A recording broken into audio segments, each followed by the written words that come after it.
I'm an anarchist, you're a spineless liberal. We march together for the 8-hour day. Our hands in the streets of Seattle, waiting Kentucky, don't break through that sawdust window. You left me all alone. Hey yo, this is Joe Flo from ArtPrimo. I'm here with Coupe and his lovely female reader, who is the most popular one that everyone talks about. Yeah, no shit. Yes, and yo, welcome to Seattle. Yeah, it's the second time I've been out here. I came out here years ago to visit Sweet and ASIC from ETC and Size 21. Met us out here too from Dallas, so it's cool.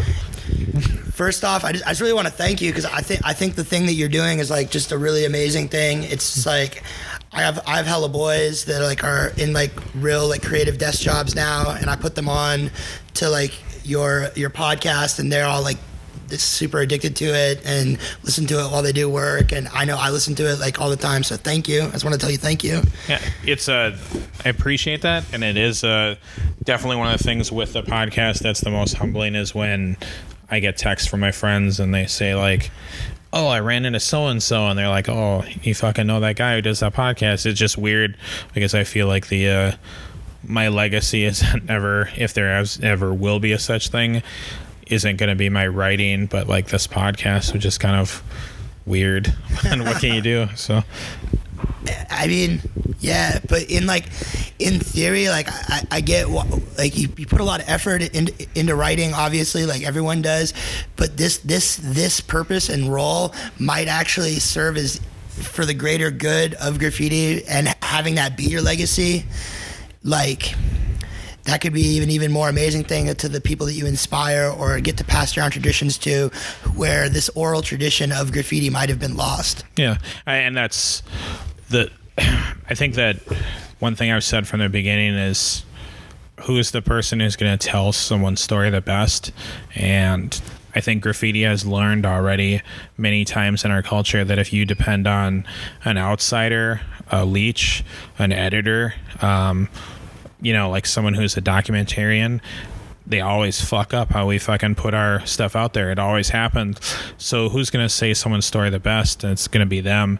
And I think giving the writers this opportunity, and the people who are individuals who are involved in the graffiti culture, giving them that voice where they can tell their own story is like the best way to do it. And when you look at people like Smoking Joe, who's, a huge person in the moniker culture, people from his generation aren't going to be around too much longer, and if those stories aren't recorded and those episodes aren't recorded, they're going to pass, and that's, we just can't have that. So yeah, totally. So we just established that. Tell me about your like first time painting, because obviously my first time, yeah.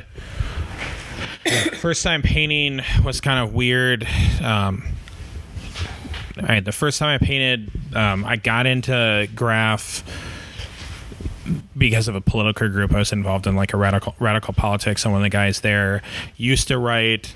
He got pinched, and he kind of told me about it, and it just kind of like captivated me. The first thing I actually painted was like this wall that was just, I think it was right after Tupac and Biggie had died. I don't really give a fuck about hip hop even then, but I just thought that would be kind of cool to do on a wall, and I just fucked it all up. But it was what it was. I still got the pictures of it, so that that's what kind of started it all out. And then I started doing like getting a name and kind of going from there. So. And about how old were you at that point?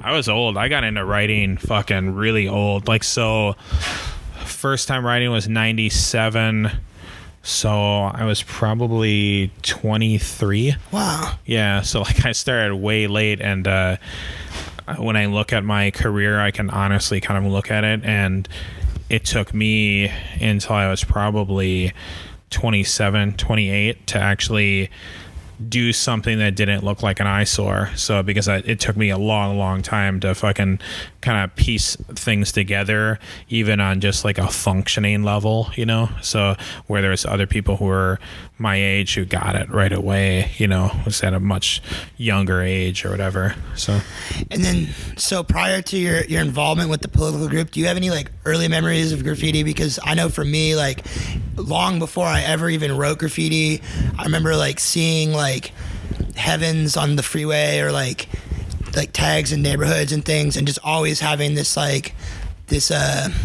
obsession with it from like a very young age, or just thinking something of it. Do you have any memories prior to your involvement or no? I don't think really I had, because it was so like kind of when I discovered the underground culture of graffiti, it like captivated me so much that I don't really remember seeing anything before that, but I definitely fucking remember what I saw in the beginning. I mean, I remember the first time seeing, and I still got the flick, and it was like double exposed, but it still is, you can still see it. It's like a silver piece, blue outline by Ember.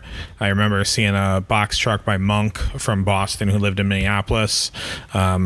Remember seeing that was right in Dinkytown. It was a full-blown piece on a box truck that was like in this parking lot or whatever right off University and 35W, the bridge that went down, you know, years ago. I remember seeing Much and Ember up on the highways all the time. I remember seeing Con and Nims on the back of the highway signs, or back of billboard signs. I remember standing in front of this Arrows piece on a freight and just being like blown away by it and being like, dude, why the fuck am I even doing this shit? But I remember all those things, and there's a few other that I'm kind of just spacing off, but I definitely remember the first things that I saw, and those are burned in. And I mean, I feel really, really fortunate coming from Minneapolis in the mid 90s, 97, 98.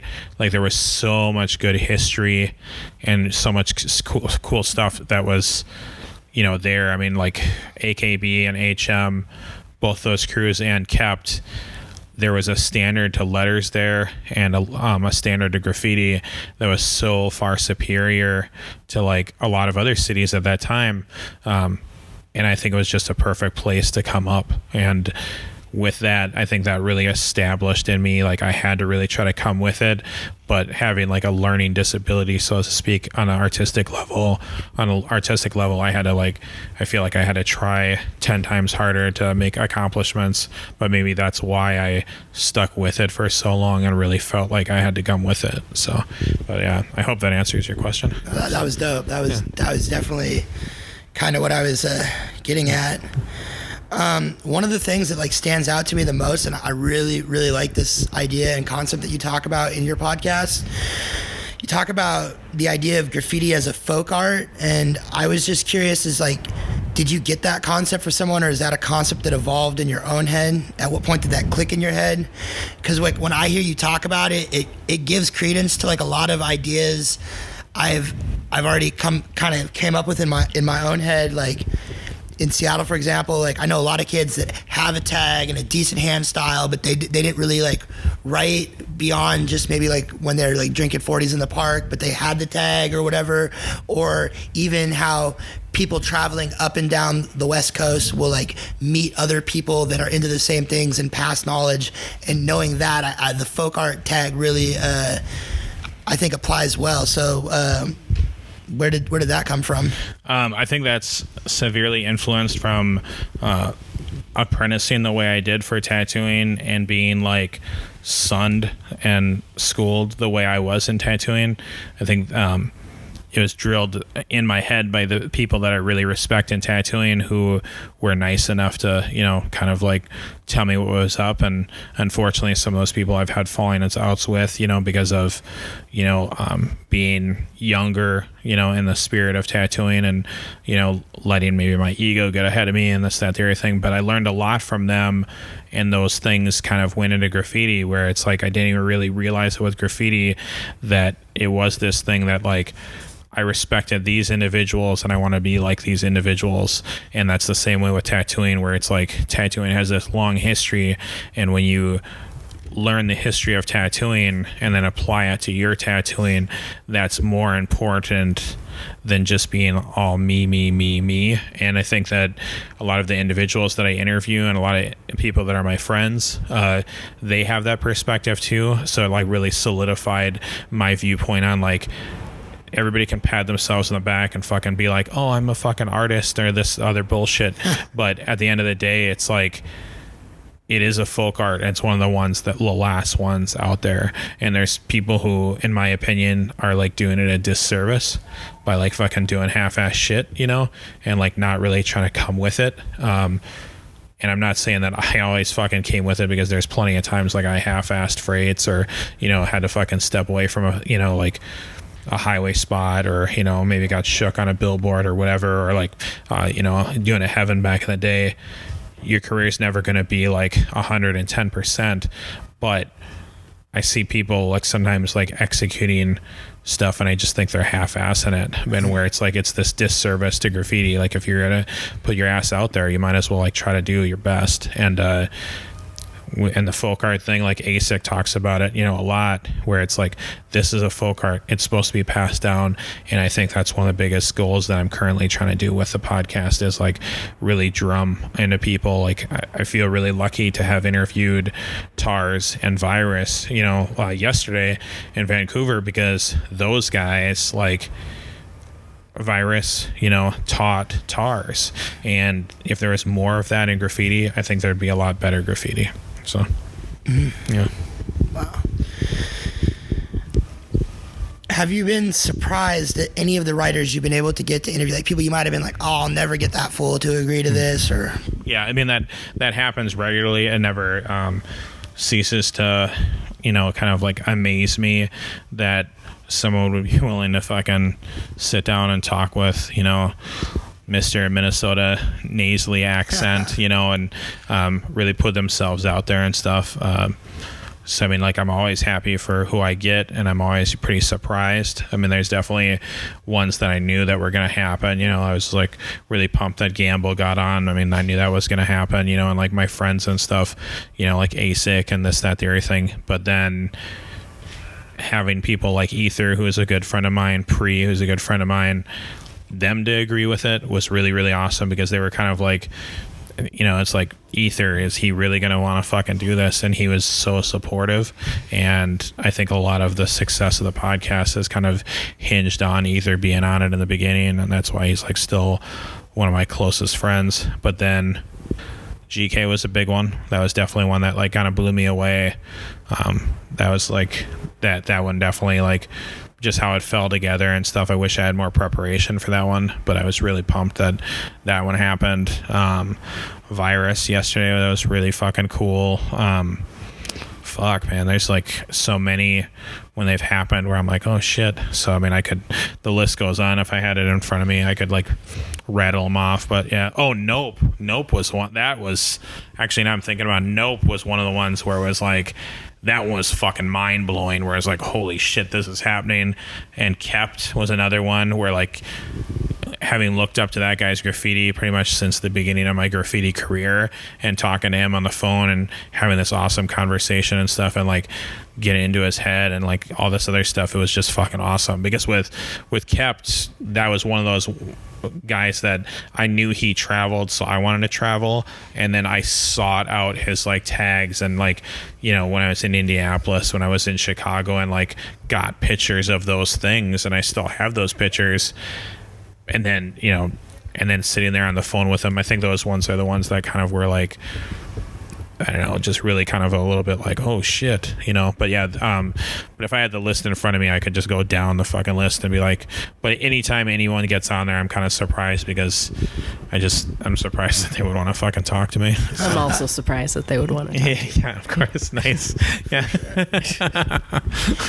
Yeah, because actually the GK one was the one that I first noticed. Like, I seen that somewhere, and I was just like... And you actually were the one who was responsible for posting a lot of that stuff on ArtPrimo about that, and that gave us a huge boost, and we definitely want to thank you for that, and thank ArtPrimo. ArtPrimo has been like an amazing supporter of the podcast, but when that happened, I was like, that was another one of those ones where I was like, holy shit, like I don't even know these people, and they're like reposting it. So we were really appreciative of that. Yeah, no, totally. It was just the quality of it was just something I'm not used to seeing in any interview I've seen graph-wise, like, you know, and it was just like, that was like the interview I'd been waiting for like my entire life, because you talk about like Ember, or like this, that, and the third, or like those other dudes who you looked up to back in the day. And when I was like a young writer in Seattle, you know, I think it was right after, it was like the remnants of like when he was out here with like Power or whatever. I don't really know, but I remember seeing like there's still like a GK Heaven burning on the east side, but there was like all this like GK stuff, and he was just like, to like 10, 11, 12-year-old me, it was just like, that was just like, oh my gosh. And then to finally like hear like this like really in-depth interview, and then plus there's the whole thing that when they like talked about his arrest was like really whatever, like he's like a legend on the West Coast. And then I just was like, it was like the graffiti interview I'd been waiting for like my whole life. How did you get that opportunity? I got really lucky. Like Nemel was the one who hooked that up, which was, and I've been very, very appreciative of him doing that. I don't really know Nemel too well. I haven't really talked to him too much ever since his interview got released, but he hooked that up, and I can't say thanks enough to him, because that was one of those ones I never thought that would happen. And sitting there in front of GK, who I also looked up to, and you know, I knew how much he traveled. I knew that he had done time. I knew that he got busted, and you know, there was all these different, you know, folklores about how it went down and stuff. But to sit down with him and talk about that stuff was like, holy fuck, you know. And it was even more humbling when he sat there and like talked to me before and after, and there's certain things that he said that I was just like, holy shit, you know. Like he's a good soul, and he's one of those individuals that he's paid the ultimate price in graffiti, you know, like or you know, close to the ultimate price, I guess. But I don't know, the guy deserves a lot of respect, and he has that knowledge that people need to hear, and I'm like really, really pumped that happened. I wish I would have been able to prepare more for that one, because you know, it would have been just a better interview, but you kind of roll with the punches, you know. And it was just, I don't know, it's really cool that he was able to do that, you know. For sure. No, it was. Is your phone going off? What's going on there? Yeah, I'm just super unprofessional, dude. No.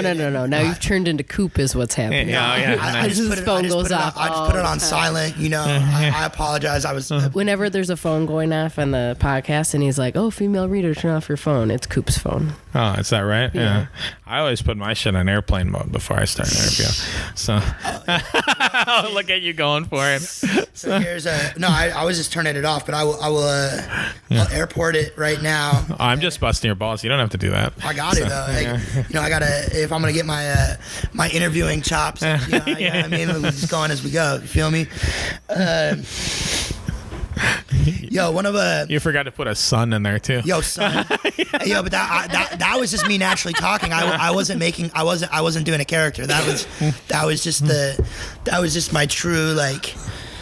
Before we started this, man, you did the meanest fucking like rendition of like fucking J-Rock from Trailer Park Boys or something like that. So, oh, you know, it's just I don't know, just gangster rap has had such an amazing influence on my life. I can't speak.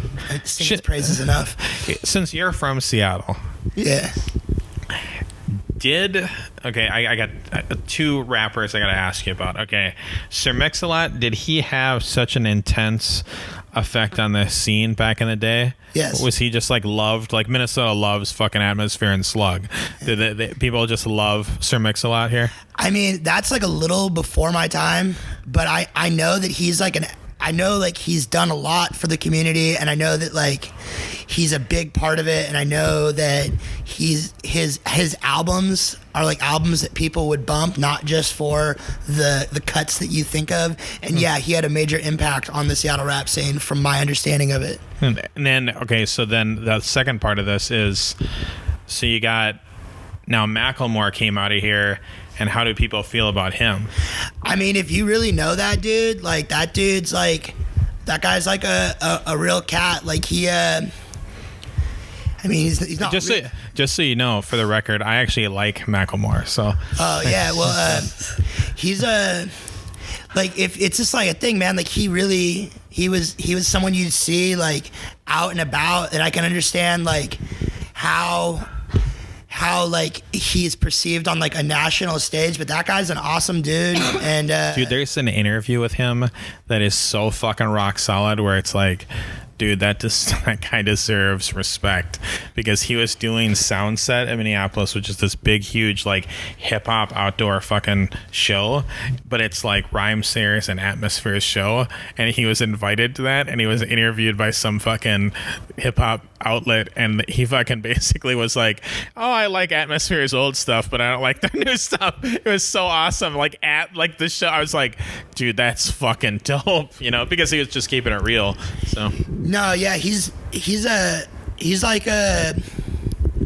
real down to earth cat, and like he, you know, like I'm saying, like there's like this weird like Seattle like especially when you're younger scene of like parties and fights and like weird stuff, and like he was definitely like someone you'd see around, and he definitely like worked really hard. I remember I ran into him in New Orleans, like right before he got famous, and I remember thinking this is like embarrassing moment on my part, but I was like, "Hey yo," and I was talking to him, and I was like working at a strip club or whatever, and like was like probably like on Adderall or something, and just was like, "Da, da, da, da," and I was like, "Oh man," like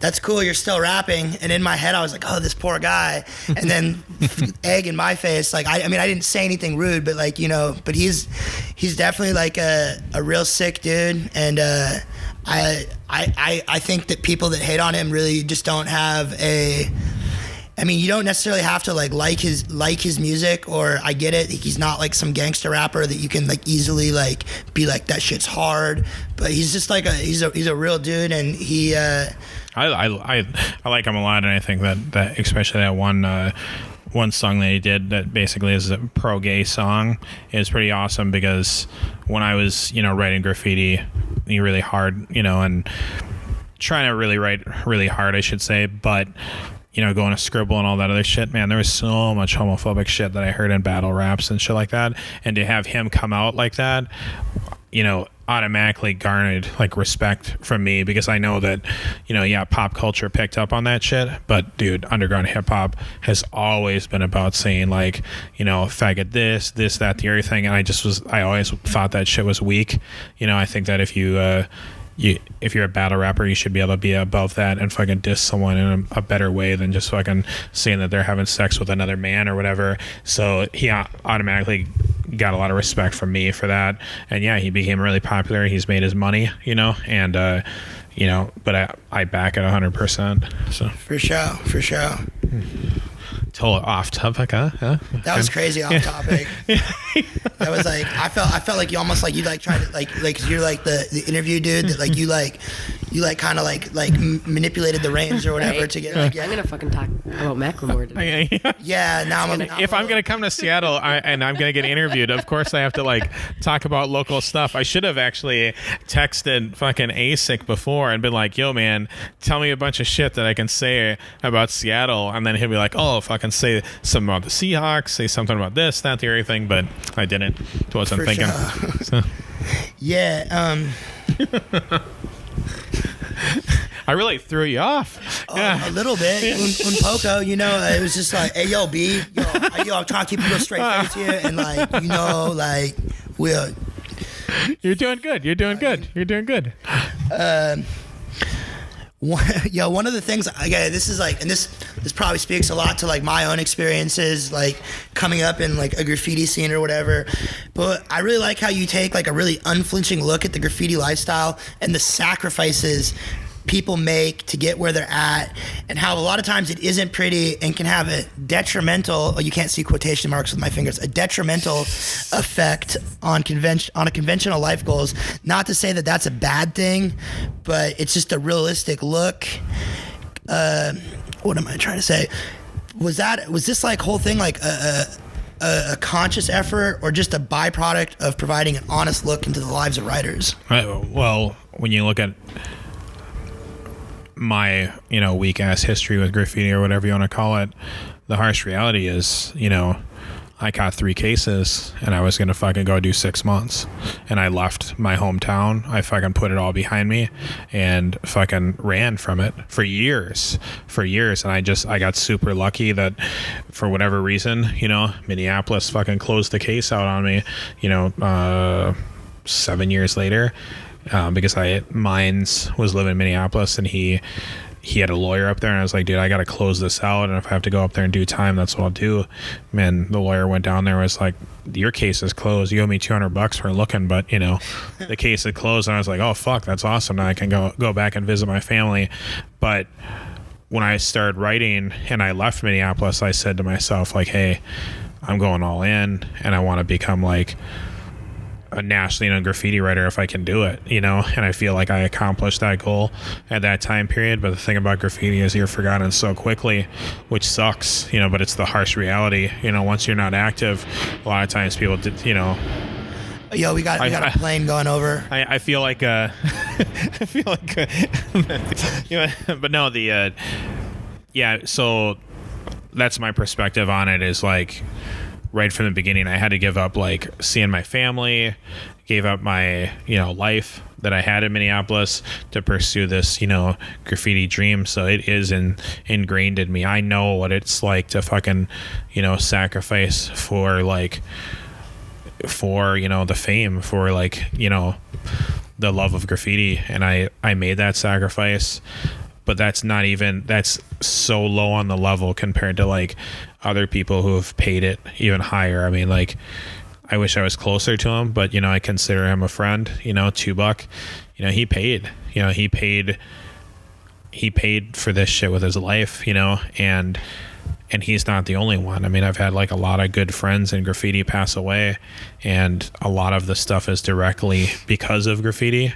And yeah, I mean, it's like, I'm well aware of the risks, and I think that people should know about that. Like in the podcast, when we're doing interviews and stuff, those harsh realities have to be addressed, because if they're not, then it's just going to be a fucking Mr. Rogers fucking of graffiti show, and who wants to fucking listen to that? And Yeah, because I know I come into contact with a lot of like younger writers just through my role at ArtPrimo or whatever, and a lot of them they want to be on this crew and they want to be on that crew, and I don't even think that they have any concept of what that sort of dedication entails, and like what it is. And to them, I think they think it's just like, oh well, he's really good at graph, and while yes, being good at letters or having a style or whatever and having the different skills, yes, that is very important, but there's all these other like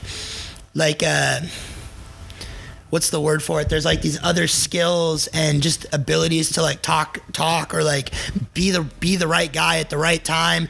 Like in fights or like whatever weird like drama there's like this whole other aspect to it that really takes a toll on relationships, monetary, like if you get caught or even going to jail, hurt, people.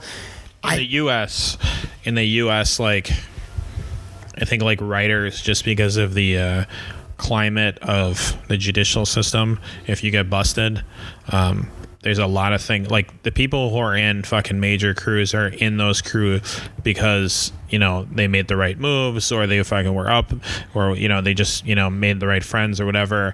But on the backside of that is like, if you're in one of those major crews, if you're in a big crew, there's a reason why you're in that crew.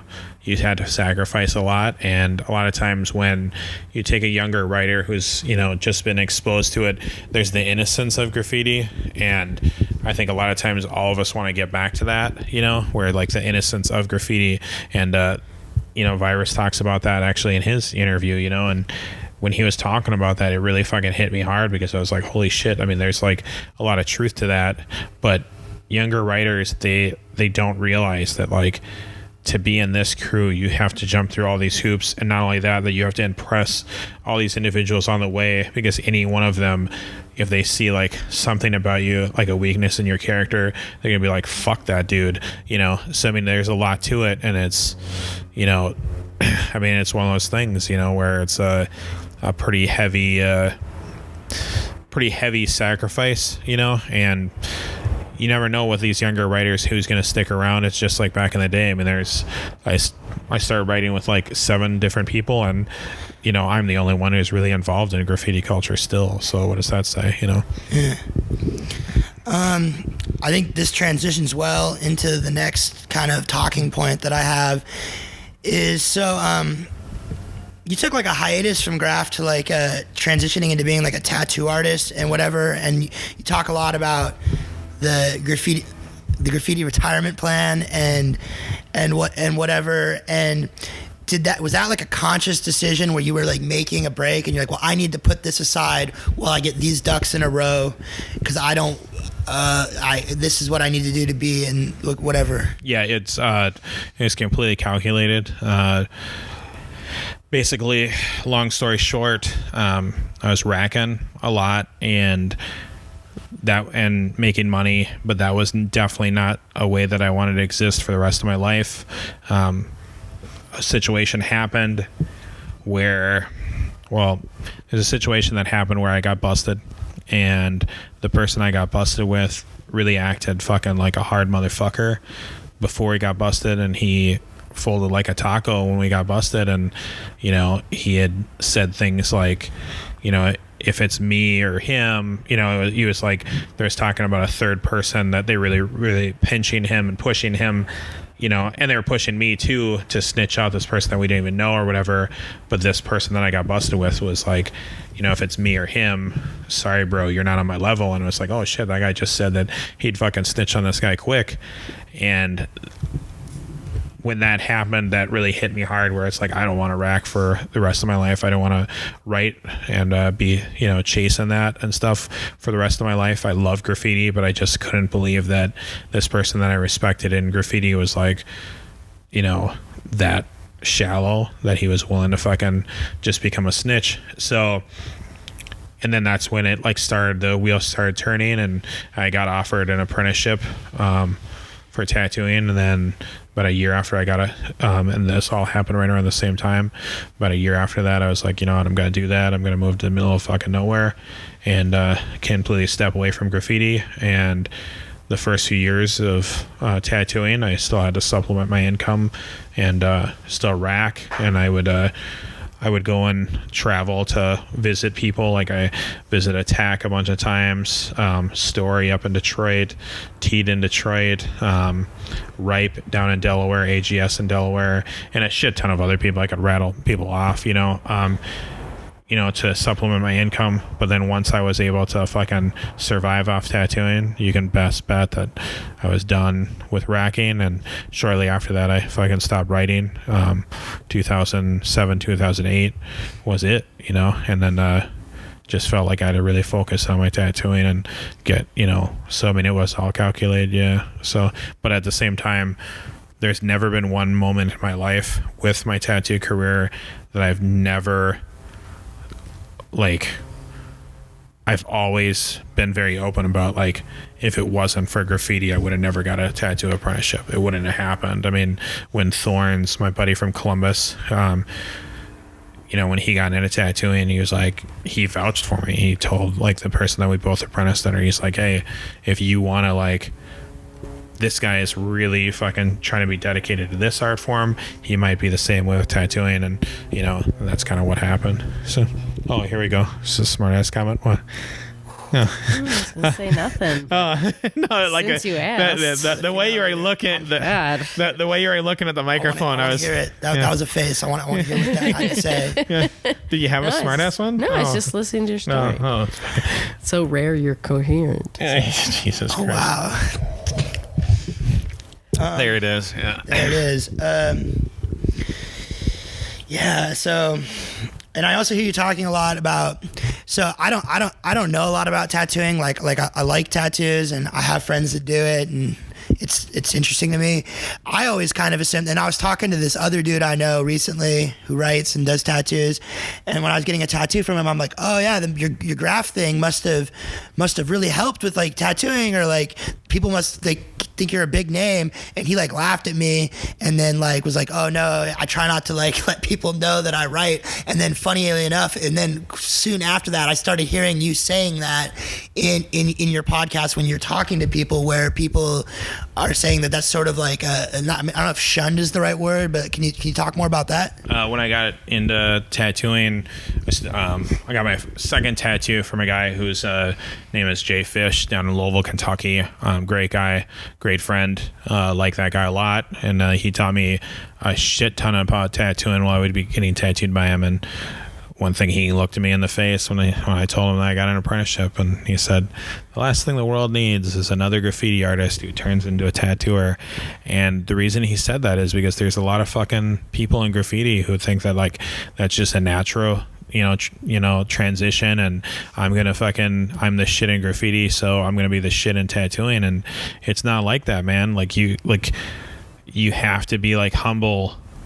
At least in the tattoo circles that I run in, you have to be fucking humble. And if you don't fucking like, if you're not humble, if you're cocky, a lot of people aren't going to give you that advice that you need to get to the next level. So, that's like I don't know. There's been a bunch of people who have asked me that I'm friends with, who are like, hey, how can we get into tattooing and stuff? And I'm like, man, I'm not in the position even to tell you, because of the way I was brought up, in tattooing, that, it's like if you take someone in on an apprenticeship like situation, that person's like everything fucked up or good that person might do, you have to take credit for. And that's something that I'm not in the place in my life where I would feel right about doing.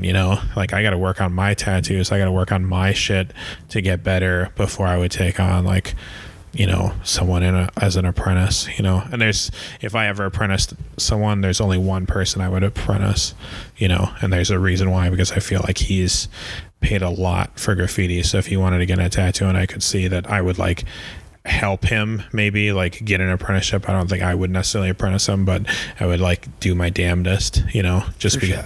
and that's ether, because like he's paid for it, so yeah.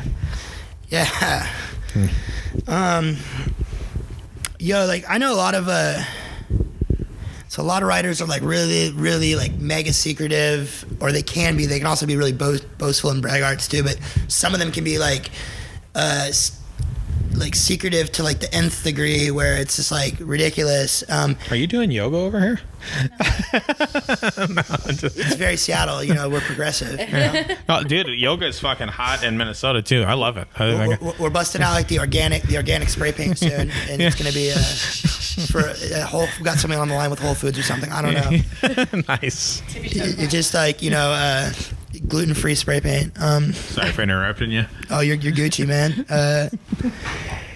So they're all like really secretive, like with good reason, especially like But like, have you ever like been interviewing something or wanted to interview someone, and it was like they were secretive to like the point of it being like ridiculous, and it was like detrimental to the interviewing process or whatever? There's other warehouses. Oh no! I thought the sky was falling.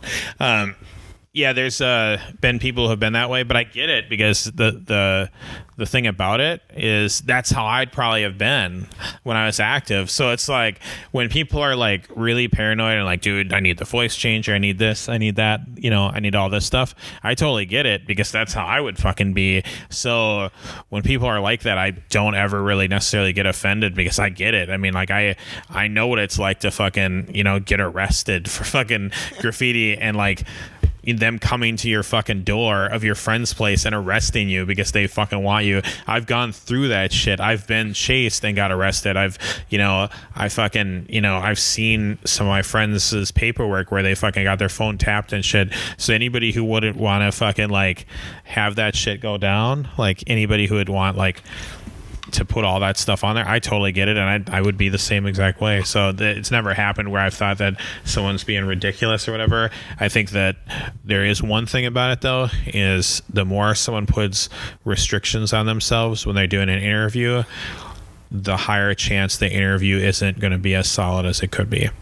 So then that's the kind of the roll of the dice, because there's been a few people who like I've done interviews with, and I think they would have been better if they could have been a little bit more open. But I understand it, I totally get it. So is this a question for her this time? Yeah, well, I'm about to just get into that phase of the questioning where we involve the female reader. It's really weird. Keep calling you the female reader. It's like, dude, does that weird you out ever? How you're just like not just, but like how everyone's like, oh, it's the female reader. Because even when you got to the warehouse, everyone was like, oh my gosh, is that the female reader? And it was like tight. It was tight. Yeah, it's weird because I'm not a part of the culture, and so to have people recognize me as part of the culture is very weird, and I feel like an imposter. So did she can read really well. I mean, let's just call a spade a spade. When Eric, the guy who does a lot of stuff behind the scenes, when he was like, Coupe, you are brutally fucking bad at reading. You need to find someone to read. And I was like, dude, I don't fucking know. Who can we get? And he's like, ask your girlfriend. And then it just like that happened, and it fucking worked out really, really well. I mean, she was like, it's perfect for it. So yeah. Okay, so female reader, yo, how did you guys meet? We met online. Yeah. Yep. So obviously, his profile didn't have his picture of his face because nice. Yeah. What an asshole. Later on, I saw his face and I was like, all right, we'll give this a try. But no, we met online. Did he have like an avatar? Was it something like, like what was it like? She's full of shit. My face was on it.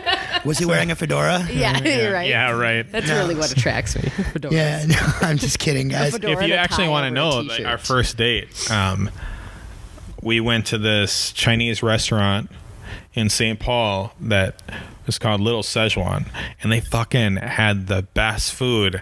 And just like St. Paul, Minnesota always fucking does, the restaurants out there, they change their menu.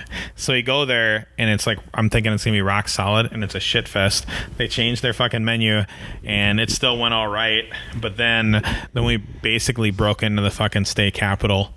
So it's a public building.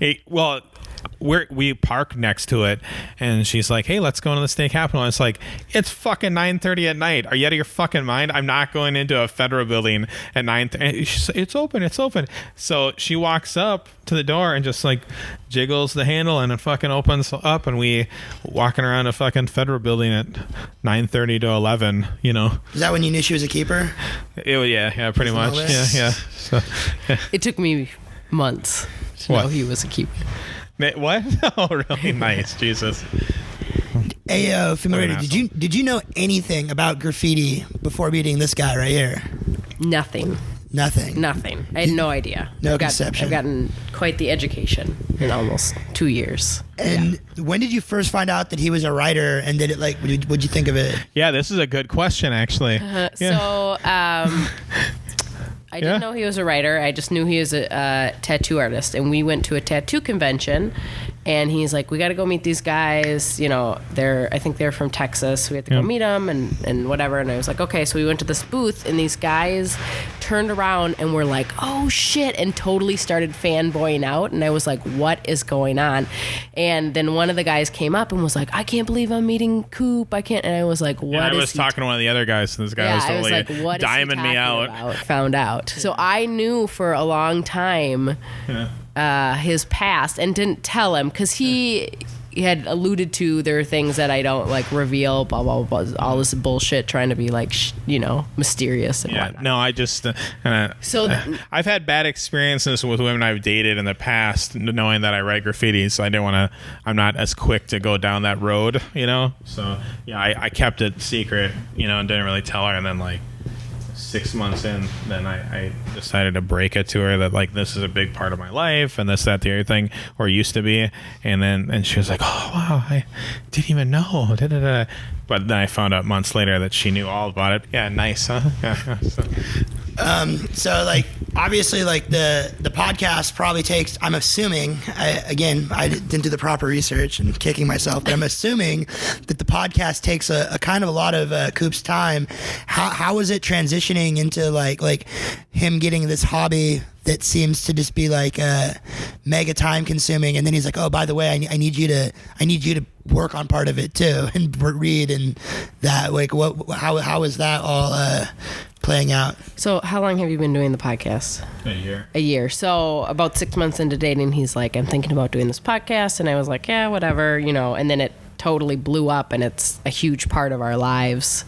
So she really likes being woken up right before she goes to work in the morning. I really don't have a huge part in the podcast. I guess you talk about it a lot. Like he'll talk about, and I always say, graffiti is like, there's more drama than middle school girls. I mean, it's unbelievable, the drama. So we talk about that, if things are going down with that. So I guess it's involved in a lot of our conversation, but I don't do a lot of the work. I mail some stuff out once in a while, but that's about it. But and she can read real well on there. Oh yeah, that's we're can you say ArtPrimo for us just real quick? ArtPrimo in Seattle and San Francisco. Oh yeah. Yeah, that's a as everybody's shaking their hands right now. Yeah, awesome. High five right here. Yeah. Yeah, we just had a crew celebration in the warehouse. We're just like, yes, because that's tight. You're gonna really like it when we do that episode, and I have to do the reads. So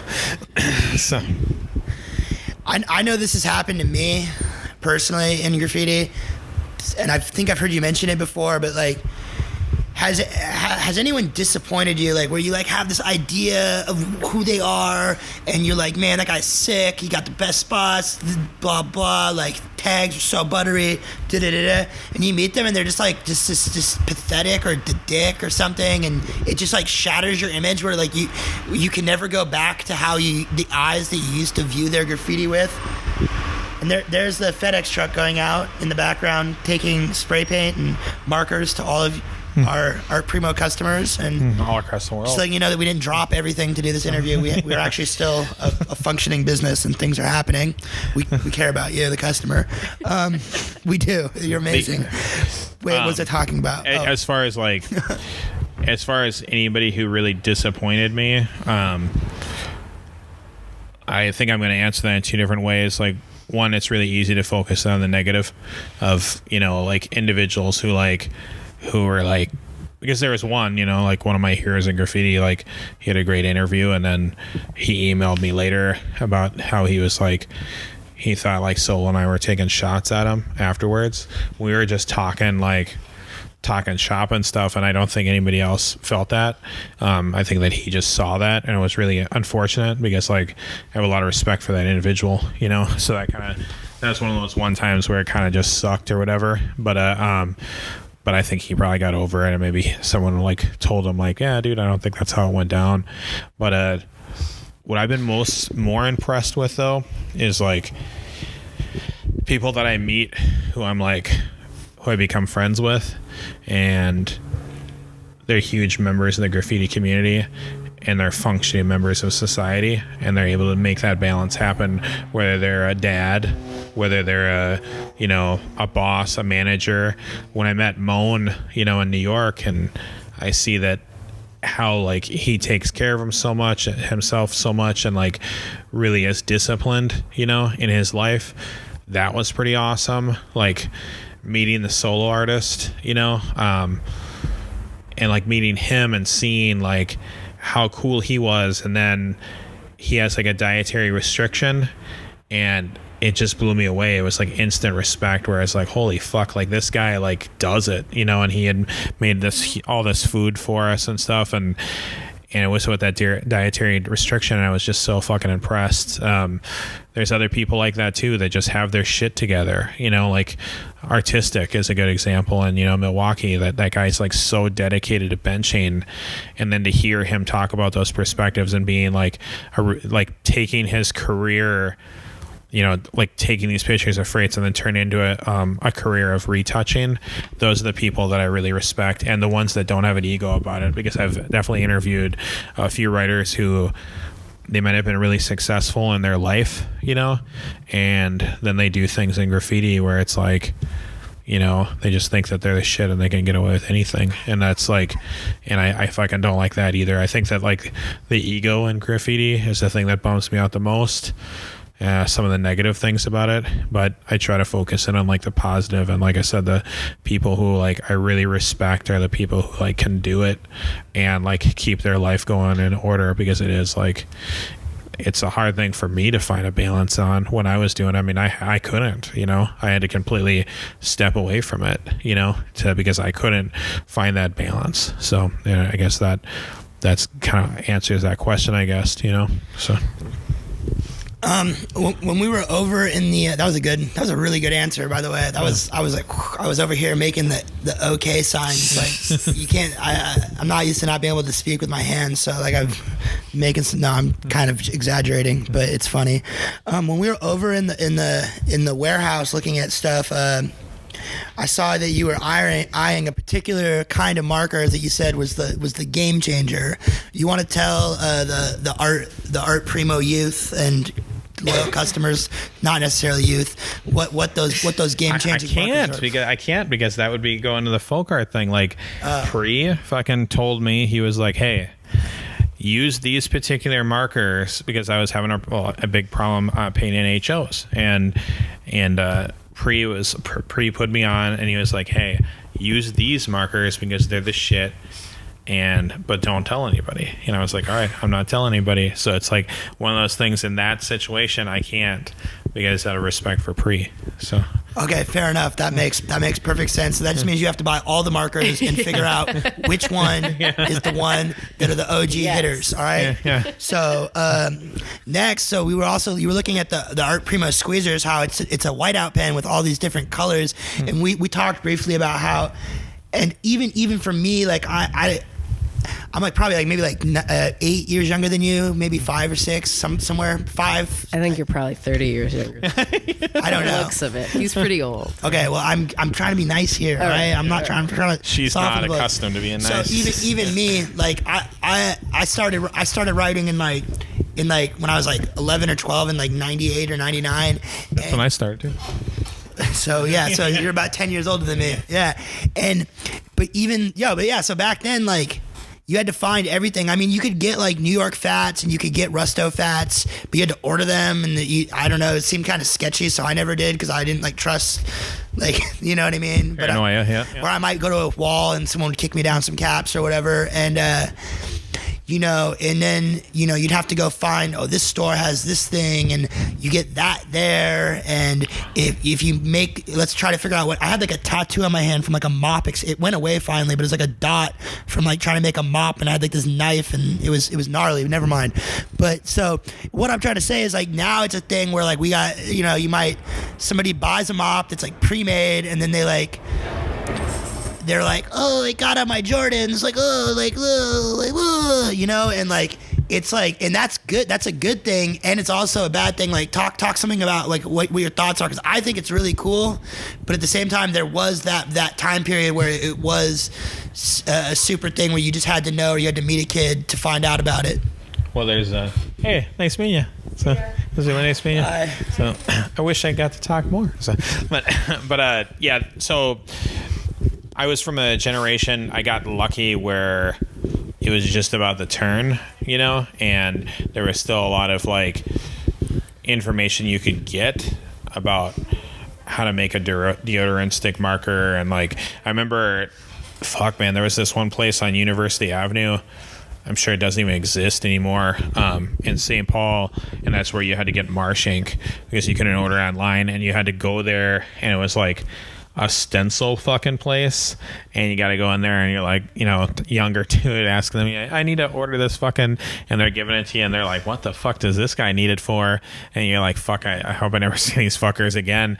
But I mean, you had to kind of go the distance a little bit more. But then at the same time, there was things that were changing, like, there was caps that were really starting to become really easily available, and I caught the end where I had to rack certain tips, but also like ordering shit on through like mail order was coming in, and like some people back then, they just had their shit on point where it's like you sent your $10 in and you get the caps like a fucking week later. So I mean, because they were very business savvy, so it worked out for them, and those people like have built an empire from their business sense, which is something that I never like could even, like even fucking mailing shit out for the podcast is a bitch for me. But I think that there's positives in being able to glamorize and romanticize that time period, where you had to go the distance to do that stuff. And I think it's really important. But at the same time, I mean, all the time that we had to dedicate to fucking do those, we could have been writing, So there's the good things and the bad things, like those like being able to order fucking shit online and just fucking punch in your credit card and get it. I mean, that just gives you so much more time, to fucking like be able to be out there in the streets and get it in, So there's a good thing and a bad thing, but the only thing about it is, and this is the one thing I think that kind of really sucks about having it open like that, the younger generation will never ever understand and like, value how fucking tough it used to be. I mean, they can hear it all fucking day, but like going into a fucking Michael's and taking all the caps off the Elmer glue fucking aerosol paint for your New York Thins, like because I think that's what it was. It was either the Krylon or the Elmer ones, but doing that stuff and then almost getting nabbed for it just because you were fucking slipping, but then it doesn't even matter because they don't give a fuck.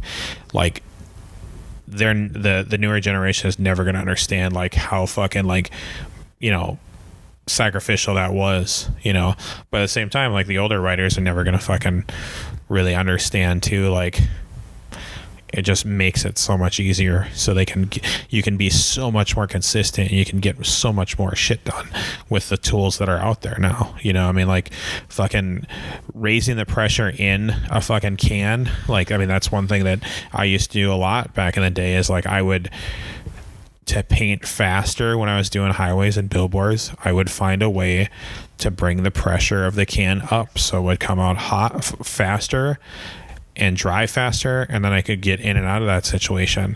Well, now you have high pressure paint, and like they never gonna have to fucking go through those hoops, I mean, there's good things and the bad things. I'm not one of the people from my generation who is like, the young guys fucking don't know what the fuck, because it's like, dude, there's things that the older writers, they have a different set of life experiences. It's not the same, Oh, wow. All right. Well, this has been quite the experience. Like, honestly, I was just thinking while you're talking, I'm hearing your voice. Like, I mean, I already listened to your podcast, but last night, like, I like was listening. I think I was listening to the Wayne COD one. That's a good one. And then I like fell asleep listening to it, and then I woke up again at like 3 a.m. and like. Were you masturbating? No. Prior to that, no, recently single, this, that, whatever. But not. Don't worry, you're not, dude. You don't worry. You're not the first person to masturbate to my voice. Oh, fuck, dog, I feel like you just took shots at me. I'm gonna send you an angry email in a few weeks. Okay. No, but no. I'll put it in the same. I'll put it in the same bin. So post masturbation, yeah. Pre-sleep. So post masturbation, pre-sleep. I already got that out of the way. I fell asleep, listened to your voice, and then I woke up and I heard it, and then I just had this like weird like thing where I was like, this is like hella crazy that like I was like listening to a podcast last night, and here I am, and I didn't even know that I was gonna be like doing a podcast today. I thought I was gonna like put my iPhone out and hit the record, and then I'd be transcribing it later. Like, that's just a bitch. Yeah. I know it is. So I'm just like, wow. And so thank you for giving me this experience to be able to like talk and conversate and hear your point of view on things. Also with this kind of setup, I didn't know you like carried this setup with you. Like that's tight. That's tight. You want to know something that's really beautiful about this setup? What? It cost me $150 to fucking send to Canada. right? Yeah. Because Canada has a post office strike, or they're threatening for that. So I had to fucking send it up through fucking DHL or whatever. And then Canada fucking taxed it. So I had to come up with another $67 to get it from them. And we almost missed it by, if they were like maybe 2 hours later, we would have been on our train and we would have been fucked. That's how somebody forgot to pack the voice changer. Oh yeah, and that's another thing. So then, before we pick up the package, I look at the female reader and I go, "Fuck!" And she's like, "What?" And I'm like, "I forgot to pack the fucking voice changer. It wasn't with all the equipment." Fuck. So then we had to go find the same exact voice changer. We went, the guys from No Fun Press, thank God for No Fun Press. The guy who pretty much puts all that out, I don't want to put his name on blast, but he was like, go to this store. Hopefully they'll have something you have. We go there and they had the exact same model. So I knew exactly how that one worked. Threw down the money, which was like another fucking $300 and some. So now we have two of the same voice changer. So hopefully I'll be able to re-up or recoup that money when we get back to the cities. But yeah, right. So, but yeah, I mean, it's it was fucking the podcast. I mean, some people think it might be glamorous, but a lot of times it's just like Coupe fucking up. Yeah, basically over and over again. But yeah, so with the equipment, like, I didn't want to try to bring it across the Canadian border traditionally, because you get stopped at the border with recording equipment. Well, no, they won't think that. They'll think that you're working. They'll be like, why do you have recording equipment? Are you working? And then they can turn you away and say, like, you need to have a working, is it a work visa? And I didn't have that. So we mailed that shit up there, and we got, or like DHL'd it up there, and we got super lucky. Everything fell into place. That's, why the Kane interview was done with our old recording system, which isn't going to be as good quality, because, we hadn't got the recording equipment, it was really close. So, yeah. This is the final, and I kind of cribbed it from your whole like thing. But what's the dream 5 to people that you want to interview? Fuck, I think that when I was asked before, I think I said Nope, Kept, and Ember, and I've been really, really lucky to get, Kept and Nope, from Philly. So I mean, that was like kind of a dream.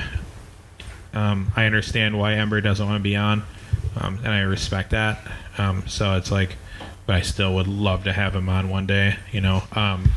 He's definitely one of those ones in the top 5.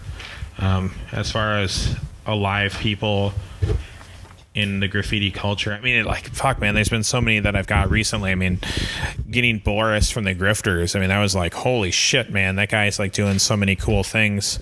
So I mean, the things always kind of changed. I mean, I don't know. I think that, I don't know if there's necessarily a top 5. I think there's more just like rounding out the last 100 of the episodes, when we had 200 and stuff. The people that I really want to have on right now is like people that just have really good things to say and really good perspectives. And I also want to have like, 1 out of every 10 of those last 100 that have like a content based episode where it's not just a writer talking about their experiences, but maybe something that has to do with the graffiti, like, the graffiti. Hey, you're being distracting. You're distracting the host. So We're doing yoga. Yeah. No, she's filling out the orders. Got to get that paint out there. In the hands of the. That's crazy right there. And looking at that, because I know someone picked those out for a color scheme. You can tell that. It's her order. Oh, that's your order? Personal paint. Oh, that doesn't even fucking count then. Jesus Christ. But no, I mean, I don't think that there's like a top 5 necessarily, as much as there is like I just want to have like the last 100 really be good. As many of them can be really good and rock solid are going to be the things that are going to be more important than anything to me. So hopefully that kind of answers. That was tight. Yo, man. Thank you. Oh, thank you. For sure. Thank you guys. This is so awesome. It's like nice being here. It's like, we say it all the time. We get the packages once a month, It's like nice to see that this is where all the magic happens. So I've never been in a place like this. This is fucking pretty crazy. So Yeah. it must be a dream coming here every day. Just being like, Oh, fuck. totally. I'm sure it gets fucking cold as fuck here in the winter too, huh? What? Because we can't have the we have the fans, but the air conditioning is Here. like non-existent. Oh, Because the paint. she's scared to be on the mic. You can tell. I don't- Yeah. So, like, we can't have the temperatures too extreme or not because, Flammable. flammable. Have you ever had one of the cans blow up here? Yeah, well, that right there was Kiko and Edward at one point playing with the crossbow and it accidentally hit a can. That- Jesus. Yeah, that was pretty funny. Some black And on the then there's ceiling. black up there, but that was before we got here. Oh, okay. And Dan was driving the forklift, and it was too high, and so instead of going under the pallet, I went through the pallet, and so that explodes. And then sometimes cans just explode. So if you drop it or something happens to it, just the pressure builds up. And Wow. No shit. we Huh. have to explain to customers all the time, no, you can't take it on an airplane. Yes, it has to go ground. It can't be on an airplane. Yeah. That's one of the funnest things. Years ago, fucking Mines, he always got through paint through airplane, like airports and stuff. It's probably like well, no, there's another guy I know who gets it through on the plane all the time too. Dude, it's like crazy. Like, I'm like, what the fuck? Because they check it and put it underneath, and sometimes they get it through, sometimes they don't. It's like 2/3 of the time it gets through, which is kind of like funny because in our society where it's like so like over the top with 9/11 and shit like that, and then you find out like people can get still getting shit through. It's like Yeah. I don't think they like check the check baggage much. I mean, carry on. Yeah, they definitely like.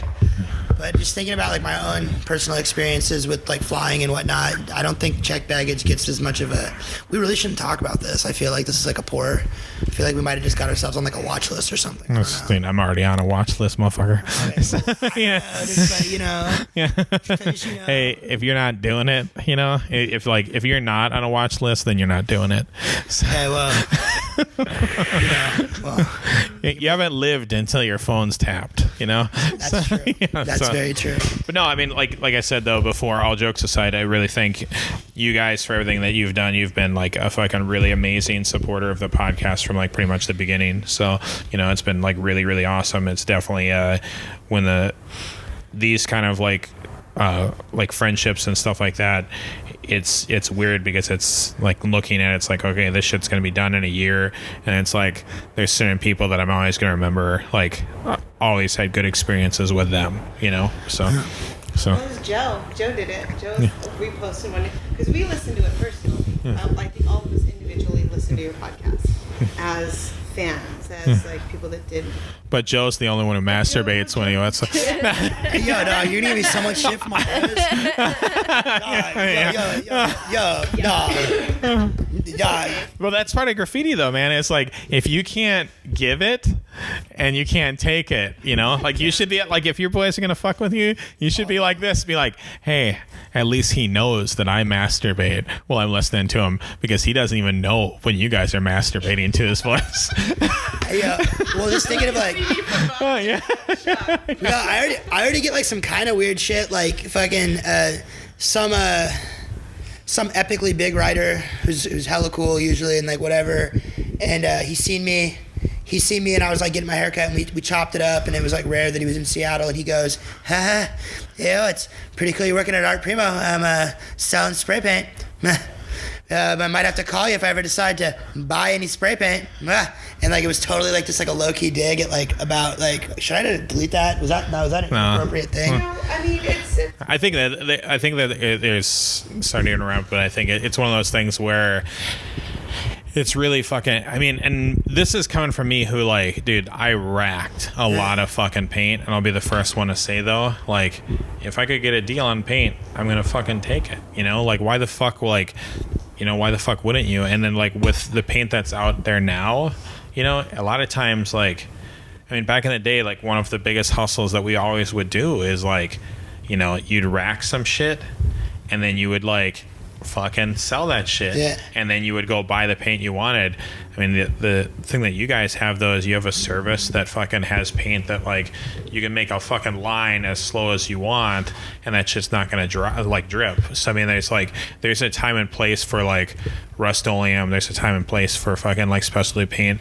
But I mean, like the people who are like just one-sided, like, oh, I'm only gonna fucking like, I only rack my shit, I don't fucking do this, that, the other thing. Hey, they can have that attitude, but I mean, it's just kind of fucking, to me, it's like really short-sighted. I think Ryo really pointed that out to me, you know, many times, where it's like, hey, you know, everything has its use, you know, so. Well, also, if you look at ArtPrimo and how many people work here and how many people are supporting their families, but also support the graph culture, like that's a big deal. Yeah, I think that's completely right. I mean, like when I was racking, you know, paint and, you know, painting and stuff, I mean, I could sit there and bullshit myself all day long and be like, oh man, well, the insurance ends up paying this guy at Home Depot and this, but dude, you're really not fucking helping out like anything. And I'm not, definitely don't even think for a second I'm anti-racking, because I definitely am not anti-racking in the least. But I think that you can bullshit yourself plenty and think that like you're racking and you're fucking feeding, like, you know, the economy and this, that, the other thing, but you're really not, you know. But I mean, something like this, I mean, like how many people you guys got working here? A bunch, and everybody's fucking, you know, paying their rent, you know, and that's something that gives back to the culture 110-fold. So. Oh yeah, and I just also want to go on the record in saying that a lot of like, people don't really hate on ArtPrimo. I'm kind of exaggerating well, obviously they're not hating on it, because I mean, it's it's one of those things I can actually see, and I've seen this in the past where it's like someone is trying to be Joe Cool, fucking cool guy writer, like, I don't use that shit, fuck that shit, this, that, the other thing, and then it's like, and then you find out through the grapevine they actually do buy their paint, you know, and it's like, I don't know, dude, it's like the whole superficial fucking like thing in a lot of like graffiti writers' heads of like trying to have this image and stuff, when behind closed doors it's something else. I don't know, I think that it's just kind of a maturity level. So well, thank you, man. Yeah, well, thank you. So I get to shake your hand again. So, yeah, did we do it? Did we do it twice? I don't know. They call me Joey 2 times because I say everything 2 times. No, they don't call me that. All right, I'm gonna close it. ArtPrimo with Coupe. The peanuts.